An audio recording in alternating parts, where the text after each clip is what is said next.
Welcome back, kids. I know these last couple weeks have been rough on all of y'all, but y'all didn't think Mr. LeBeau forgot about you, did you? Well, all the same, I've got a brand new story for you, and I hope you're ready.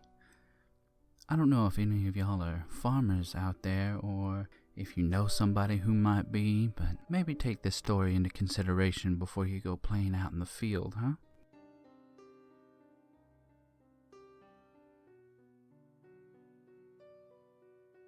I didn't set out to hurt anyone. I certainly didn't want to kill anyone. I didn't have a choice.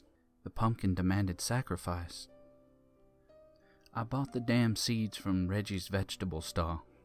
David Decker had bought his seeds from here too, I was quite sure. David was a bit of a local celebrity, you see. He'd grown the biggest pumpkins in the county for the last 5 years running, and for the last 5 years I'd had to be content with second place. This year was different, because Reggie said he had something special for me, a secret weapon, if you will, and he assured me that I would finally wipe that smile off old Decker's face once and for all. Reggie had found some special seeds. Blood pumpkins? I said skeptically. The package was old, older than God it looked like. The paper had taken on a soft, velvety feel of a material that has seen the fall of the Second War, and the seeds inside felt like little bullets under my thumb. The paper declared them as Blutkabissa, and if Reggie hadn't told me what they were, I wouldn't have ever known. Everything on the package was in a foreign language, and I would have sworn that it was something he'd bought from a joke shop if he hadn't seemed so serious. Reggie was a practical joker for sure, but his face was stone serious as he looked at me from across the counter of his vegetable stand. Blood pumpkins, he intoned back with a deep seriousness. I don't know, Reggie. These things seem older than dirt. Are you sure they'll even grow? Absolutely. Reggie stretched out the one word into 3. Granddad brought them back from Germany, and he said the pumpkins he saw over there were huge. I scoffed. Your granddad was a sodbuster, just like mine, Reggie. When did he go to Germany? During the war, same as your granddad, except your granddad spent it in Alaska. I wanted to take offense to that, but he was right. Granddad had gotten a very cushy post, while Reggie's granddad had gotten his leg blown off by a potato masher and was sent home with honors. Let me get my usual spread of regular pumpkins too, Reggie, just to be safe. So how do these work anyway? Any special instructions for these German pumpkins? Granddad always said that the man who gave him the seeds said that a sacrifice would be required to see them reach their full potential. What that sacrifice was, the man wouldn't say, but Granddad figured if anyone knows anything about sacrifices, it's farmers like us. He wasn't wrong. All farming was some sort of sacrifice or another. You sacrificed your time, your love, your family, your hair, and damn near everything else so you could afford to keep the taxes paid and the lights on that year. Sodbusting was nothing but sacrifice in many ways, and I figured that I'd plant the seeds and see what came of them. I honestly figured I'd get more out of the other packs of seeds than these old pumpkin bullets anyway. Looking back, I realized I had no idea what sacrifice was about. Well, yet anyway. I planted the seeds, as I'd done for years and years in the east field. As I stood up and rubbed the dirt off my hands, I looked across my field and felt the same sense of pride I always did. Corn was coming up, potatoes and yams, beans and peanuts. The fruit trees were putting out fruit in the orchards, and my 20 acres was just abuzz with growth. The July sun had beaten down on me, and as I shaded my eyes to survey my kingdom, I knew it wouldn't be long before harvest time, packing time, and time to take another load down to Reggie's so he could sell my wares and I could lay enough back to make it through the winter. And of course, once I actually won this year's grand prize for biggest pumpkin, I'd open my own stall the following spring and sell my own wares like my father used to do. God, I was such a fool. The pumpkins grew slowly, as pumpkins do. But after a month, I had my eye on 3 that looked to be coming along nicely. I'd named them Hercules, Goliath, and Samson, and they dwarfed any of their fellows by quite a bit. It might seem silly to name a pumpkin, but I always named the ones that I thought would be my entries into the fair that year. The other 40 or so could be sold to pie makers and pumpkin carvers and all sorts of other folks, but these 3 would be weighed, judged, and then made into pies by the missus for the pie contest to be held 2 days after that. I always laughed about it, but I always felt a little sorry to see her make those pumpkins into a pie after I worked so hard in raising them. The blood pumpkin I had named Fritz was set a little away from the rest, and it was, so far, underperforming. Fritz wasn't even as big as most of my regular pumpkins, but I kept tending to him, hoping that maybe he was a late bloomer. When I got a pumpkin at all from these seeds, I had held out hope that maybe Reggie's granddad was right, and that these pumpkins would be bigger than the regular ones I usually entered. I pruned it and weeded it by hand just as I did the other 3, in hopes that it would grow bigger and I could sell it as an oddity at Reggie's stand. While the other pumpkins were orange, this one was a deeper orange, like the color of a blood orange, and its leaves had a strange, wilted look to them. I was certain it would make someone an extra creepy jack-o'-lantern for Halloween, but I didn't really have too high hopes for the stunted little thing other than that. Then, one day in August, I got a surprise. A painful surprise. I was out tending to the pumpkins, my top 3 still growing larger and fuller than the others, and while I was pruning around Fritz, I accidentally cut my hand with the shears. It wasn't a deep cut, mind you, just took a little skin off the knuckle, but like with any wound, it bled a little bit before I could snatch my finger back and put it in my mouth.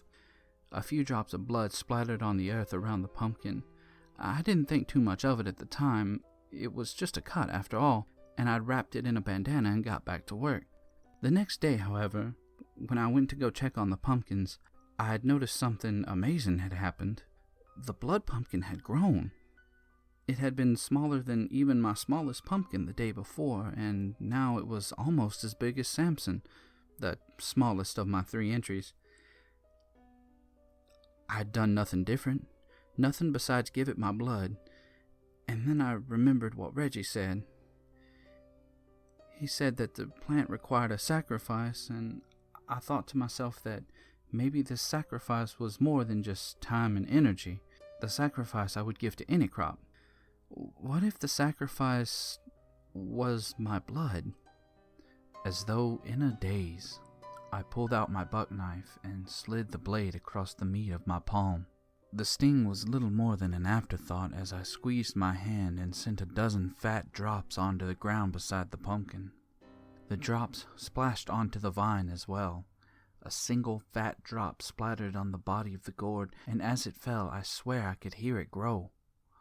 It was a soft, whispery noise like the trees in a light wind, and the gourd drank up my blood and left nothing behind. It seemed to grow before my eyes, looking bigger than it did a minute ago, and the next day I measured 3 inches of growth seemingly overnight. For the next 2 weeks I began giving the pumpkin my blood. It was never much, the amount you'd get from a diabetes test, but in 2 weeks I noticed a change in the size of the blood pumpkin. In those 2 weeks it grew as big as any of the pumpkins I had planned to enter. By the last week of August, it was twice the size of any of the other pumpkins, and Fritz was my new entry for sure. I imagine that anyone who cared to look would have seen bruises on my fingertips and palms. I had a lot of visitors in the last week of August, actually. Someone, it seemed, had seen the blood pumpkin. My neighbor was first. He could hardly miss the pumpkin that was nearly 5 feet tall and 4 foot wide, and wondered if he could have a look. After that, I was visited every day by curious townspeople wanting to see my pumpkin. As I spent more and more time with the pumpkin, I began to worry that this was as large as it was going to get, topping out at just shy of 5 feet, and started increasing the amount of blood I gave it. I was back to cutting my palms for the fat red drops I'd gotten before, but even that didn't make it grow.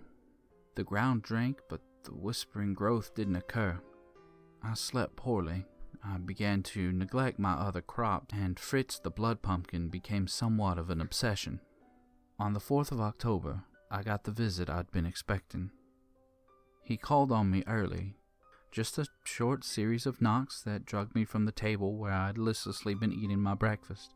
He wore overalls with a blue work shirt, boots with run-down heels from many years of use, and a round-top brown hat that was probably meant to make him look like a cowboy, but just made him look even more like a farmer from an old John Wayne movie. He hadn't taken his hat off, just stood grinning on the front porch as though we were the best of friends. "David, what brings you out my way this early?" I asked him with no real emotion. He just grinned. "Well, I heard that I might have a spot to worry about this year. Seems like you've got a real contender for a pumpkin on your hands. Might I get a look?" I considered it. Sure, he'd seen the pictures, heard the gossip, but in the end I decided that I really didn't want him to see my pumpkin. Maybe it was jealousy, maybe it was just mean-spiritedness, but I think it was something else. I don't believe the pumpkin wanted him to see it. "Sorry, David, but if you want to see the pumpkin, you'll have to wait until the contest." I made to close the door and found the tip of one of those run-down boots blocking the way. "Come on now, just a peek. Hell, you've let half the town see it, so what's the harm in letting me have a gander?" I said no, David. You can see it in 3 weeks when it's got a blue ribbon attached to it. He moved his foot then, but when he nodded his head and showed me his grin again, I knew that it wasn't the genial smile I had seen before. "Suit yourself then. I'll see it in due time." He was right, of course, but seeing would prove to be his undoing. He got his look 3 nights later. I was in bed, my wife snoring peacefully beside me, and as my eyes made a map of the dark topography of the ceiling, I heard a noise from the barn. It was subtle, it could have been the wind, but I felt myself getting out of bed and walking down the hallway into the kitchen. I moved around the dark table and stood in the screen door as I gazed on my east field. It was late, midnight by the clock on the stove, and there should have been no way for me to see anyone in that field at all. Standing in the dark kitchen, though, I became very sure that I could see someone walking into my east field, carrying something with a long handle. I sleptwalked from the house, silent as a ghost, and though the October wind sent goosebumps up my bare legs, I hardly noticed. I paused by the woodpile and wrapped my scarred hand around an old splintery axe that had sat buried in an ancient stump. As I approached, I saw the person staring at the pumpkins, staring at Fritz, and in the moonlight it was easy to see them transfixed by the silhouette of the swollen gourd. They stood stock still, contemplating the thing for nearly a minute, and I was less than 30 feet away when they raised the tool in their hands and swung it down into the pumpkin with a wet, meaty thunk. I started to run then, bare feet slapping on the earth, and they must have heard me because they turned. In the moonlight, I caught a glimpse of a round-crowned hat and the face full of white, snarling teeth. I didn't register who it was. Didn't even register that they were human, and my only thought was that this person would die for harming my pumpkin. I buried the axe in their chest, blade biting into the wood of the hoe which they tried to use to block the swing, and as the wood splintered, I saw the blood splash across my undershirt and stain it red. David Decker looked at me with stunned and unbelieving eyes, but those eyes didn't fill with fear until something wrapped around his ankle. His blood had fallen to the ground around us, and even though the earth was drinking it greedily, he turned suddenly, axe still buried in his chest, and as he did, he fell to his knees as the blood began to bubble from his lips. The red fell on the face of that unholy gourd, and I saw it grow and writhe before my very eyes. Vines twined around him, long stalks wrapping about him like the coils of some monstrous snake. And all at once the earth began to writhe and churn as the roots came up to join its vine. In his terror, David struggled. His hands lashed out feebly with the broken hoe as he was dragged beneath the soil by the grasping vines. I watched. God help me, I just watched as he disappeared into the earth, and all at once I felt my knees unhinge, and I too was knee-bound to the soil of my east field. As the roots began to slide over me as well, I felt my mind slip away, and as the shadow of the blood pumpkin fell across me, now 6 or 7 feet tall, I could hear it growing and groaning. It grew with the sound of thin trees and a high wind as I blacked out. I never expected to have another thought on God's green earth besides that last. My thought was that I had finally made my sacrifice, and that this pumpkin would take me into the earth as its next meal. I almost wish it had. I awoke in the field with my wife and the pumpkin standing over me. That 7-foot-tall behemoth of orange skin and green vines towering over us both. My shirt was clean. The ground was undisturbed, and all the signs pointed to the night's events being just a dream, except for the broken hoe and the ugly little scar on the left side of Fritz where the hoe had bitten into him when David swung it. David Decker was never seen again. The sheriff found his truck not far away from my farm, and they came by one afternoon to ask me some questions. Had I seen him, and had he been here, and did I know anything about his disappearance? I told them no, of course. Couldn't very well tell them that one of my pumpkins had eaten him and stay out of the nut house. They believed me.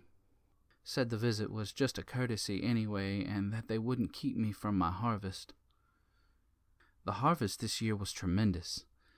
The blood pumpkin wasn't the only thing that had benefited from David's sacrifice, and the yield that year was so great that I could have bought my own stand without winning the money from the contest. That hardly mattered now, though. Nothing really mattered by this point. By this time, I didn't care about anything but the pumpkin and keeping it happy.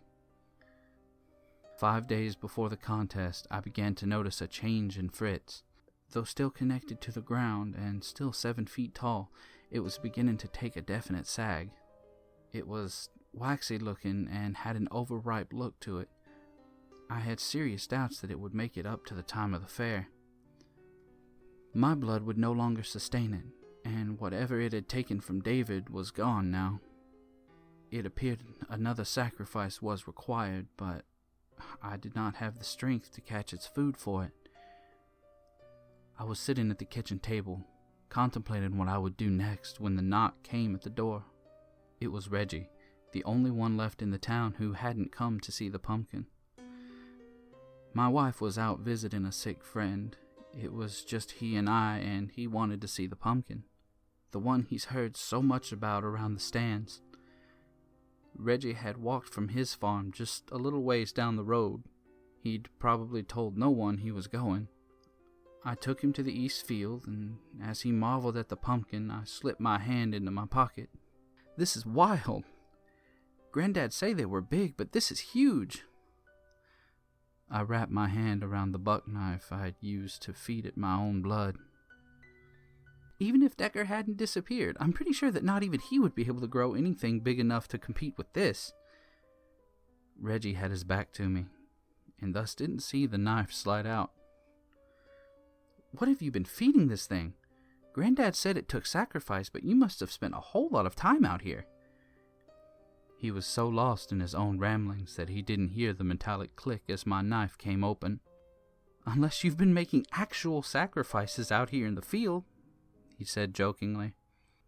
"What's the secret, buddy? Virgin's blood? Goats? A little full moon?"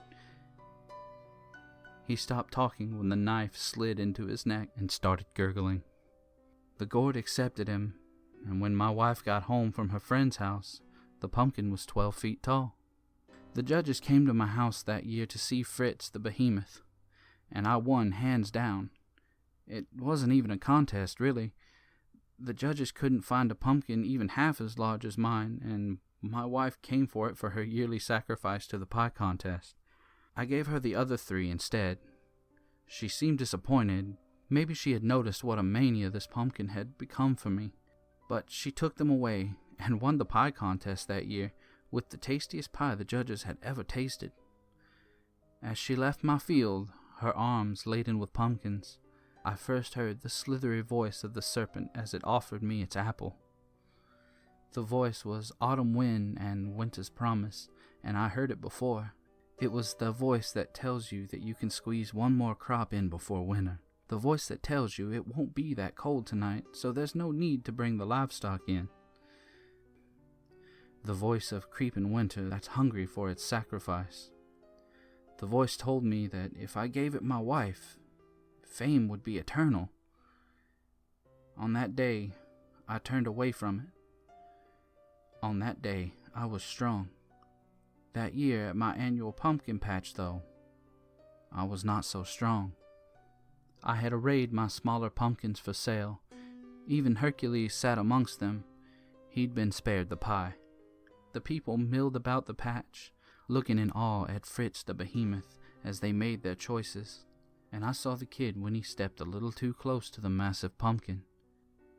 He was a porker, a hefty kid from a family of hefty adults, and he had stopped to stare at the pumpkin as he held one of his smaller cousins in his pudgy hands. All at once he had shifted the pumpkin under his arm and stepped towards the mountainous gourd with a hand outstretched to touch. I started to stop him.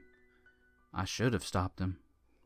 But as I started to rise from my chair to raise my voice to warn him, I heard the voice of the serpent again, asking me to stand aside, commanding me to step aside.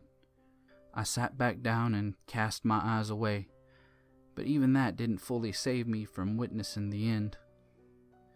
The police were called when his absence was noticed, and they searched my field and the forest beyond for almost a week without finding anything.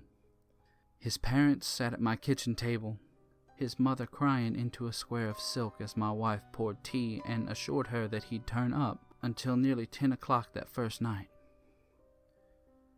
I'm lucky my wife is such a hostess, because all I could do was sit, shell-shocked, in a chair as she puttered about making small talk. Everyone thought I was broken up about the kid, and in a way, they were right. After all, it's not every day you watch a child get pulled under the soil while no one is looking. I won the contest that year, too. People said I had a knack for growing pumpkins, but really, it was the same one. When it got to be 18 feet tall and 12 feet wide, it started to attract tourists. Some of them never made it back to wherever they were from. By that point, I had grown numb to the sacrifices.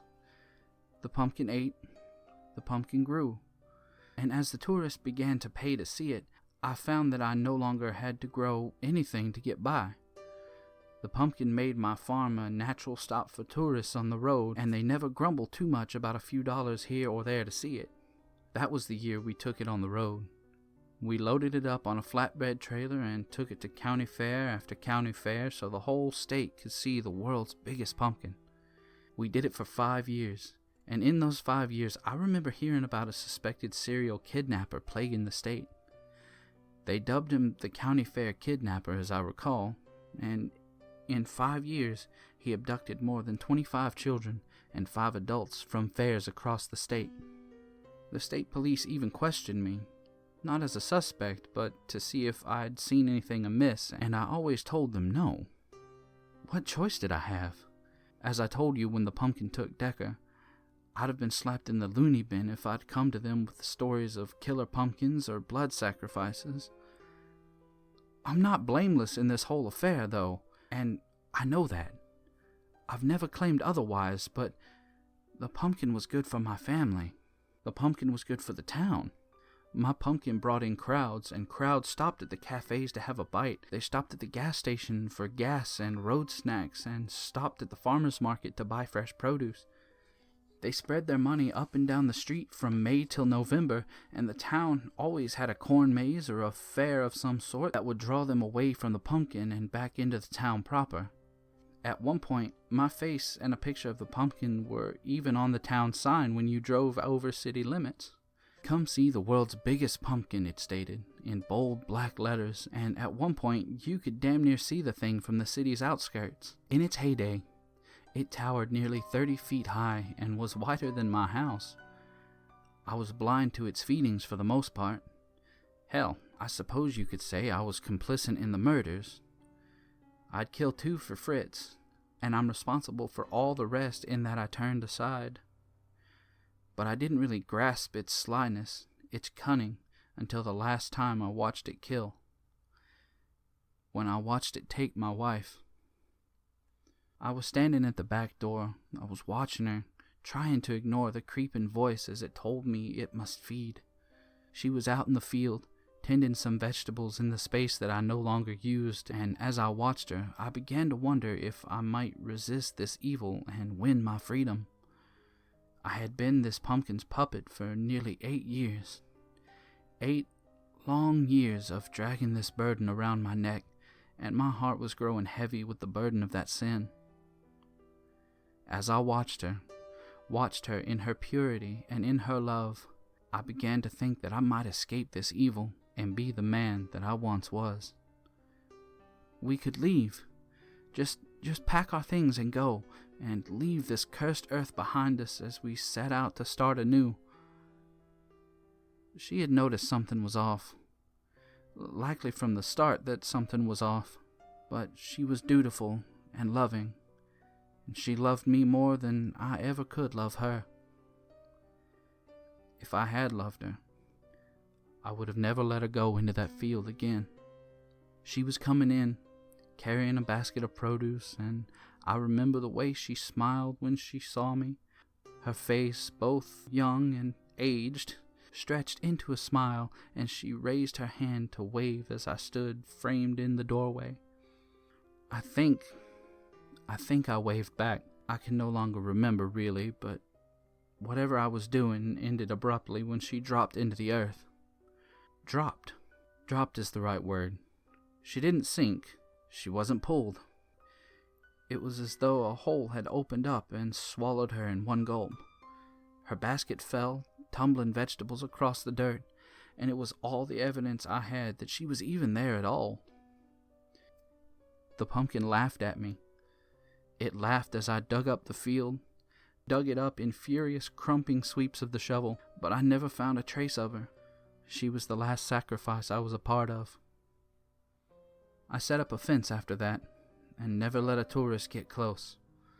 They could pay their money and observe from a distance, but no one was allowed to get into the field again. It called to me as I sat in my chair by the fence, said that this was a useless gesture, but I ignored it and kept my silence. People will ask me why I didn't destroy it, didn't burn it to the ground, and to them, I would ask, how stupid do you think I am? I threw coal oil on it the night it took my wife. I got loaded on whiskey first to muster up my courage and had intended to walk into the flames myself. But the bastard just wouldn't burn. Any damage I did to it healed, and all the while it laughed at me. So I kept my vigil, kept my silence, and as we both lived, the town shriveled around us. It had gotten too powerful, you see, too evil to be contained, and those who spent time close to it became susceptible to its voice. They came in the night. They died silently in the field as they were drawn into the earth. They sustained that cursed thing, but now they're all gone. The town is deserted, a ghost town in a country full of such towns. And the only thing to see is Fritz. Yeah, Fritz, the world's oldest pumpkin. We're both shriveled now. A couple of relics from a bygone age.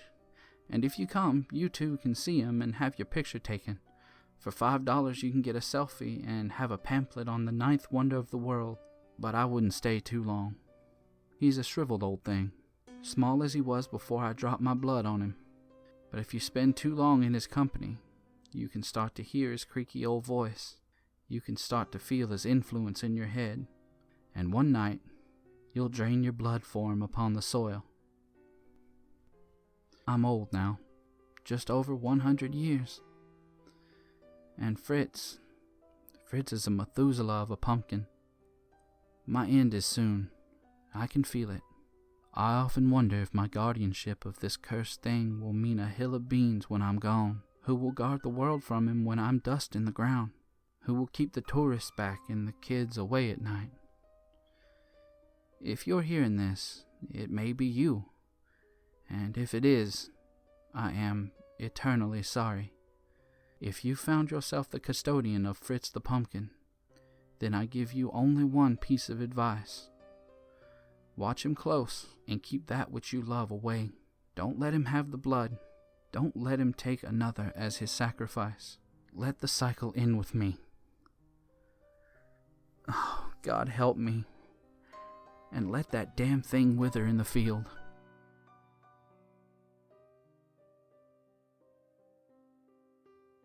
Well, as somebody who grew up in a farm town, you never really think much about the pumpkins or the other things that grow, the corn, the apples. But who knows? Maybe the next time you're at a relative's farm and they want to show off a rather large version of whatever they're growing, maybe take a pass on that. Well, that's all for me tonight, kids. So until next time. Y'all stay safe out there in the dark. You hear?